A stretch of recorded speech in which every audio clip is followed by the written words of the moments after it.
Hello beautiful soul! Welcome back to my channel. This is my channel, Ami from Japan, Kabayan Pisces. This reading is for you. Tingnan natin ang iyong March 29 to April 4, 2026. Maraming salamat muna sa mga subscriber, new subscriber, cross-watcher, at sa mga bagong pasok dyan. Welcome na welcome kayo sa bahay ni Ate Aimee. Salamat din sa nakataba ng puso ninyong mga comments at sa mga nagpa-personal reading. Marami pong salamat. Kung gusto niyo na energy niyo lang talaga, ang gusto niyo makuha natin, all the details is in description below. Pakicheck na lang. Diyan na reading tayo kung ano mo lang sa'yo at itapon ang hindi naman talaga sa'yo. Maaring vice versa. Energy mo, energy ng person mo, energy ng malapit sa puso mo, nangyayari or mangyayari pa lang. Use your own intuition, lawakan yung isipan nyo. Ano man ang gender mo, ano man ang edad mo. Wala sa baraha kapalaran ng tao ha, kayo pa rin makapagbabago nito. Guide lang po kami. Tsaka gawin yung guide yung mga warning na pwedeng lumabas para magkaroon kayo ng positive outcome sa buhay. Try to analyze, no? Hindi yung negative warning yon. Pero kung gusto mo talaga na positive reading lang, pasensya na po, no? Sa situation, basta i-analyze nyo lang, no? Para magkaroon ng positive outcome. Kasi kung makakarinig kayo ng positive, tapos hindi nyo alam yung outcome, mas mahirap yun. Diba? Tingnan natin sa iyo. Meron tayong Libra, Capricorn, Sagittarius, and Taurus. Uy, may ano, no? May matasang ego. Ganyan. Pisces, may mga papers and documents ako na nakikita sa'yo. Pwedeng may mga asikasuhin ka or makaka-receive ka.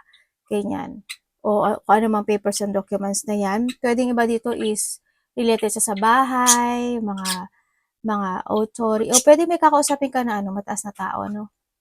Or iba dito is related siya sa mga government situation, family situation, pwedeng kung ano man yan, kung saang aspeto ng buhay mo. And also, baka mga progressing situation mo, no? Pwede na hando sa point.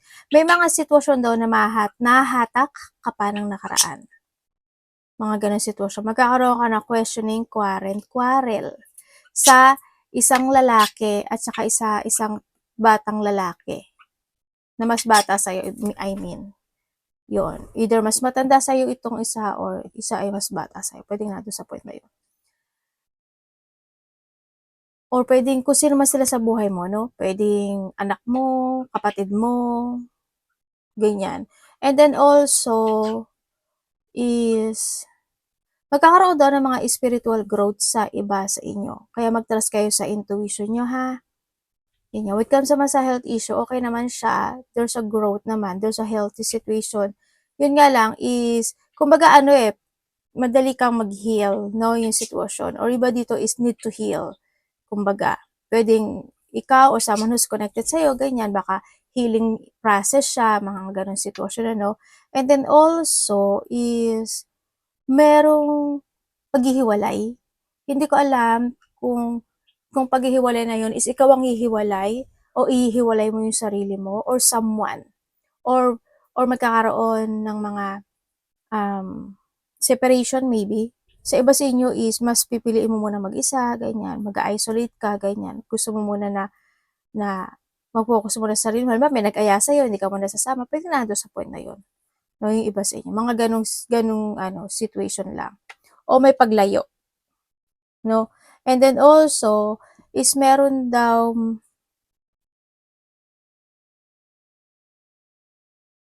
kang may mga wish come true ako na nakikita sa iyo There's a dream situation. Pero alam mo kung ano daw yung sitwasyon na yun, is nasa iyo daw to no? Need to progress daw.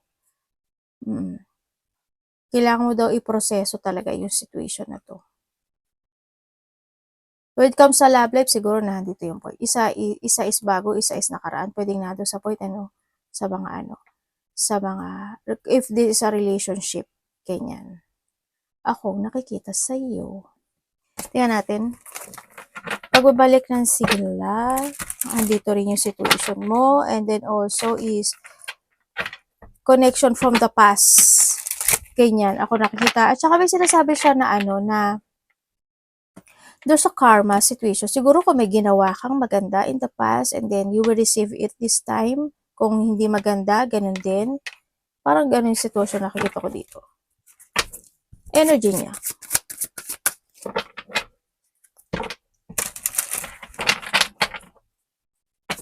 Iba dito inspired eh. Hindi ko alam kung ano kinaka-inspired na. Or maybe nandun ka sa point na na-inspired ka sa taong kausap mo. Pwedeng nandun sa point. Pero pero ba't ganun? May boundary. Alam mo, may delay ka eh. May delay. Hindi ko alam in what way, pero may delay. May madidelay o i-delay. May delay. May boundary nga actually, iba dito, they putting boundaries or someone's boundaries. Or iba dito is magkakaroon na kayo ng something limitation in life. Pwedeng halimbawa, meron kang gustong iproseso na ito, ganito, may gusto kang gawin, may gusto kang umpisahan. Kaya nagkakaroon ka ng limitation kasi busy ka, kasi dapat unahin mo na to, kahit kasi dapat ito muna, bago yun, mga ganun. Ako nakikita sa'yo. Energy ni Pisces.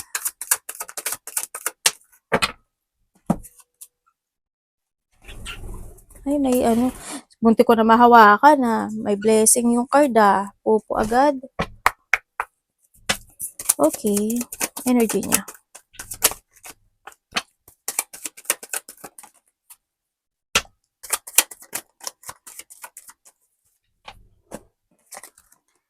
Okay, when it comes sa yung energy, maaring iba sa inyo is nagkakaroon kayo ng pagpaplano when it comes to a traveling. No, pwedeng nandun sa point na yon. O malayo man yan o malapit. Yung energy mo rin sa nakikita ko sa masaya naman siya sa nakikita ko sa ito. Masaya siya. It's more on ano siya. Kasi it's more on magiging more on matured ka this time. Well, matured ka naman totally. It's more on maturity yung nakikita ko kasi sa'yo dito. Para nandun ka kasi sa point na talagang pinaplano mo siya ng maigi. Lahat pinaplano mo. Nagkakaroon kasi ng plano. Parang you think advantage always when it comes to your decision, action, movement, mga ganyan. You always taking advantage when in some aspect of your life, nandun ka sa point na yon. And also, yung energy mo rin is meron kang gustong ma-achieve or you want something fulfillment o ma-fulfill na isang sitwasyon sa buhay mo. Ang nakikita ko nga sa'yo dito parang ano eh, parang it's complete. It's complete na yung meron ka sa ngayon. Yun ang nakikita ko sa'yo Parang masaya masaya kasi yung energy na nakukuha ko. Parang kompleto ka na, ganyan-ganyan, ganyan. Yun ang nakikita ko dito. Mas nagpo-focus ka lang talaga sa ibang mga manifestation mo tsaka sa mga dinidesire mo pati sa. Pero alam mo yung mga darating sa'yo na na new opportunity. Pisces. Kaya kung ano yung mga datating na opportunity sa'yo, pag-isipan mo maigi. No? Para hindi masayang. It's more on happiness ako nakita. It's more on happiness and positivity. Para tayong kay Pisces. Mas more ka nga nagfo-focus sa iba sa inyo dito. Para ting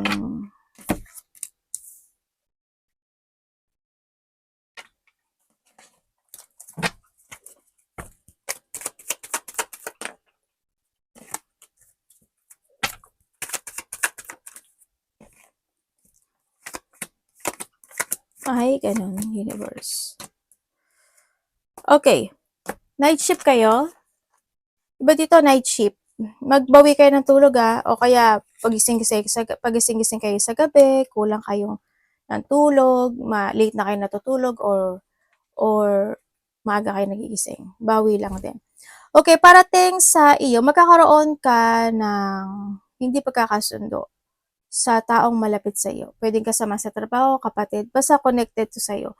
Magkakaroon kayo ng, pwedeng maiirita ka sa kanya, magkakaroon ng conflict, malaki man na maliit yan, mga disagreement, tension, pwedeng mataas yung ego nun, o kaya naman kung dati is nangyari na yun, pwedeng maulit muli, mga ganyan. Kung sino man tong tao na to, sa nakikita ko sa'yo dito, yan. Magkakaroon kasi ng disappointment. No, yun ang nakikita ko dito. And then also, meron ka daw, hindi ko alam kung alam. Sa tingin ko, hindi mo siya alam. Merong tao daw na nadi-disappoint sa'yo. I don't know if you know this, pero may tao na nadi-disappoint sa'yo. Isa or dalawa. Yun ang nakikita ko dito Or maybe this is you sa kanya. And then also, is madami mong iniisip. May hinihintay ka raw. Yan. May paghihintay ako na nakikita sa iyo. or sa iba naman sa inyo is may mga sitwasyon, ang dami pumapasok kasi sa isip mo, no? Parang, marami kang i-analyze na situation in life. Yung iba sa inyo, maraming darating na opportunities sa iyo. Yun yung mga hindi mo nakikita na maraming darating siya. Either this an idea or opportunities talaga siya.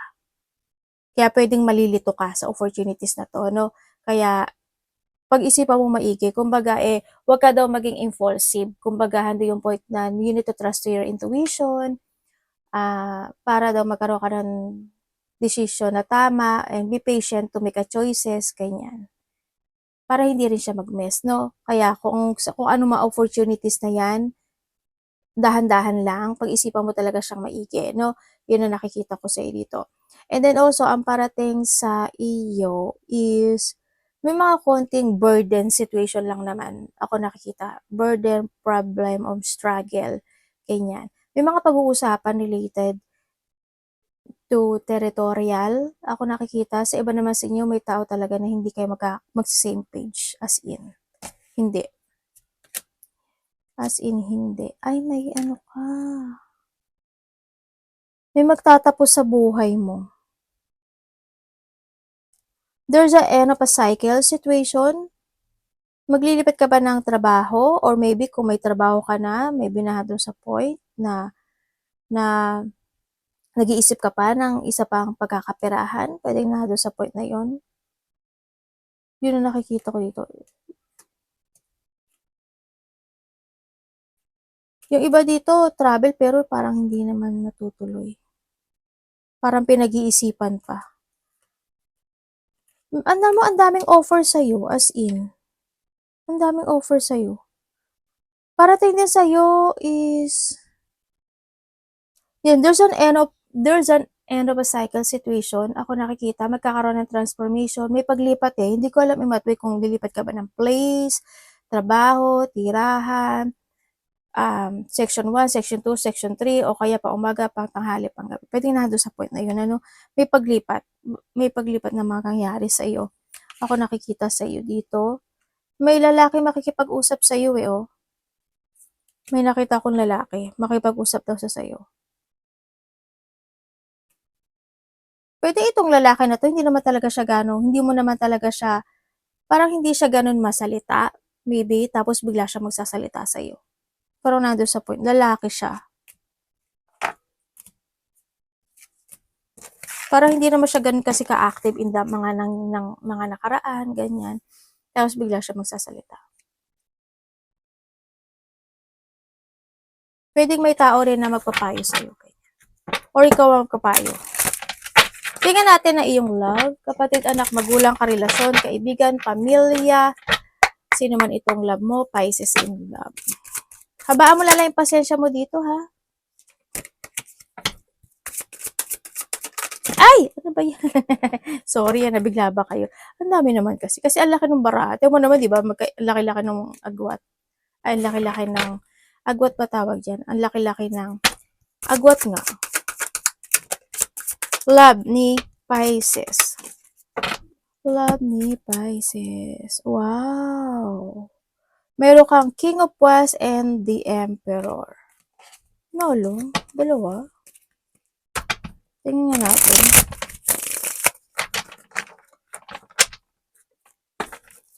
Love po ni Pisces. King of Wands.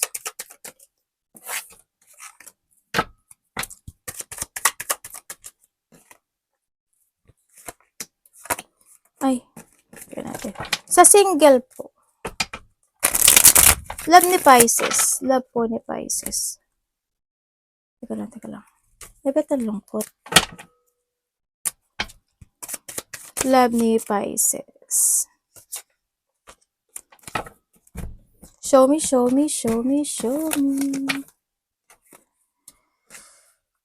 Ay, meron. Kaya magalala meron. Ay, ba't ganun? Parang may hadlang. May hadlang. Ha? Meron. Pwedeng kasama mo to sa trabaho, Pisces? Meron naman daw. Pero 1, 2. Pero may 3 babae. Hindi ko alam kung tatlong babae na yun, isa lang, or pwedeng tatlo yung magkakaroon ng connection sa'yo. Pwede na doon sa point na, or pwedeng isa doon sa tatlo na yun ang ko-connect sa'yo. Pero may makikilala ka, oh. Sa mga single, pwedeng kausap mo na to. Pero may mga mother figure situation ako na nakikita. Hindi ko kasi yung mga tao na to. Sa mga single dyan, ah. Pero kung titingnan ko siyang maigi dito, ang sabi dito sa mga single, attractive ka daw, Pisces. Attractive ka. Enjoyin mo daw muna yung sarili mo, enjoyin mo yung trabaho mo, enjoyin mo yung meron ka sa ngayon. If naman daw ikaw is papasok sa connection na ito, you need to see the fact of this relationship. Kumbaga, you need to see the fact kung ano talaga siya, sino talaga siya, okay ba siya, mabait ba siya, ano yung background niya, yung mga ganon. No, ang sinasabi dito. And then, kung kayo naman is nagkahiwalay nitong tao na ito, oo, nagkaroon ng paghihiwalay na talaga, masyado na burnout, nagkaroon ng anxiety, nagkaroon ng chaos, nag-control, kasi dito is controlling. Kumbaga, ang nangyari kasi sa inyo is hot and cold situation, paulit-ulit na nangyayari, no? Pero dumating talaga yung point na nag-back to the zero. Ibig sabihin, nagkaroon ng pagka-cut on, nagkaroon talaga ng pagle-let go. Kasi nagkaroon din ng connection sa iba. Kumbaga, siguro na doon yung point na nagbisi-bisihan ko, no, ganyan-ganyan, pero yung pala, iba na yung kinabibisihan. Mga ganun situation, no? Yan, may iba naman kasi siyang kausap.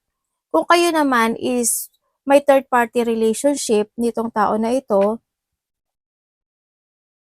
well, alam mo naman daw. Isa sa inyo kasi is medyo umiiksi na yung pasensya, no, nung isa sa inyo. Sa nakikita ko dito. Kumbaga, free will kasi yung isa sa inyo. Kung hindi mo alam na may third party, malalaman mo siya. Yun ang nakikita ko dito, ha. Kung yung iba dito, alam nyo to. Kaya nahandun yung boundary. No? Maybe you putting boundaries in this connection or siya is nag-boundary siya sa'yo. Yun ang nakikita ko. Pero kahit pitpitin mo kasi ito, parang hindi naman siya, oo, pero may pag-i-spy, no? Ako nakikita sa iyo. Or siya kung sino man yung yung mga ganung sitwasyon, may pag-i-spy. Okay, kung kayo naman is walang third party relationship, itong tao na ito is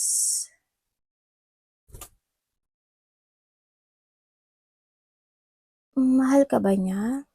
There's a passion. Kung matagal na kayo nitong tao na to, kung matagal na kayo nitong tao na ito, handa naman yung strong connection na wala tong third party, pero ang hindi ko lang maintindihan dito, isa sa inyo, hindi misa umiiksi yung pasensya. Hindi ko alam why, pero misa umiiksi yung pasensya niya. Pero, handun yung point na pinagpapasensyahan ng isa sa nakikita ko dito.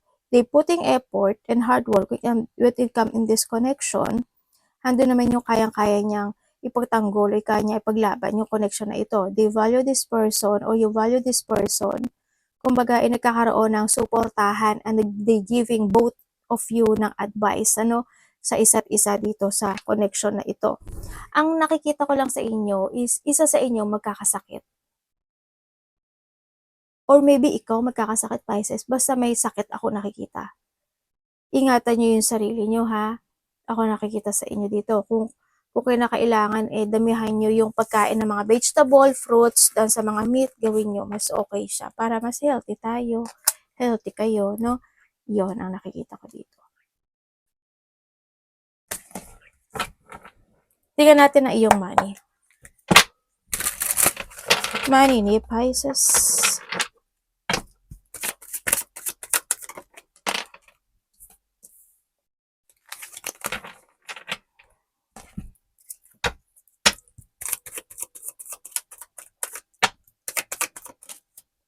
Money po. Okay, pagdating sa money mo, Pisces, sa money mo, ang nakikita ko sa'yo, may nagiging okay ba yung money ko? Medyo siya, blockage kasi ito. Pero pilit mo naman daw kinakaya yung hirap. Hirap talaga, ate, sabi ganun. Oo, kaya mo na, kaya mo naman kahit papaano dito sa sitwasyon. Pero ang nababothered lang ako kasi dito is may tao na magsisinungaling pagdating sa pera. Pwede rin na may magkokontrol, ay pwedeng magdidikta. Control o dikta, parang ganun situation. Pagsisinungaling. Pwedeng may mag-o-offer sa'yo tapos magsisinungaling siya, or pwedeng ikaw mag-o-offer tapos basta there's an offering situation. Basta mag-ingat ka na lang pagdating sa pera. Pagka pera na ang connected, medyo ingat-ingat ka, no? Kasi may mga time daw o may sitwasyon daw na hindi mo mapag-iisipang maigi yung connected ng pera. May mga ganung sitwasyon. No, ingat na lang din. Pwedeng mamamanipulate ka ng sitwasyon, pwedeng nando'n sa point na yun, kaya hindi ka makapag-iisip maigi, ganun. O kaya is basta may ganun. Maging matalino ka pagdating sa pera. Yun ang nakikita ko dito. O kailangan mo maging masiyasat gawin mo, no? Pwedeng money and trabaho kasi 'to, ha? Ingat kayo sa pera niyo.